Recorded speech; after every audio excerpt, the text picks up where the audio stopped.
Na-feel ba nimo ang bugat sa imong lawas? Hala pag exercise na ay napagsige og kuan lubog-lubog diha. Kana sige mig-inom og beer nini, magabi mag-inom og beer kay lagi padugang dugo. Kini po magpadugang tag dugo. Ang may tabo po din ha. Magdako po yung tiyan, binuog ko magbilbil. Wala na bay lami ni katong wala na bay lami ni atong bilbil magdako. Kaya ano, lisod naman namit. Lisod na ta magsuot og sanina, kinahanglan na ta magsuot og lawlaw para matabon na atong bilbil. So kinanglan nga kuan, kinanglan nga pagtanaw ninyo nga magjubog at ninyo lawas, iwitik kina ninyo kuan, iwitik kinag-move, exercise, pagawas para makakaon na sagta, makakaganas tagbalik. Ana. E kung imo na pasagdan na 1 month, labi na kadako. So hala, exercise karon dili makuan, dili magdako ay. So biking, siguro 15 minutes lang.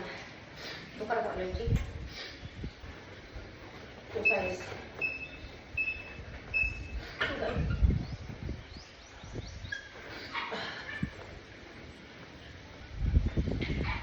Medyo ko man pag-exercise. Basta 15 minutes lang akong exercise karon kay kuan kaayo grabe ka bugat sa akong tiyan. So ang tiyan kinahanglan gid siya kuanon kinahanglan gid siya kuaon nimo ang mga kuan bitaw ang mga fats nga naa sa imong tiyan kay para makapaon pa ta banat ug makainom na pud tag beer. So kinahanglan gid siya nga i-workout nimo.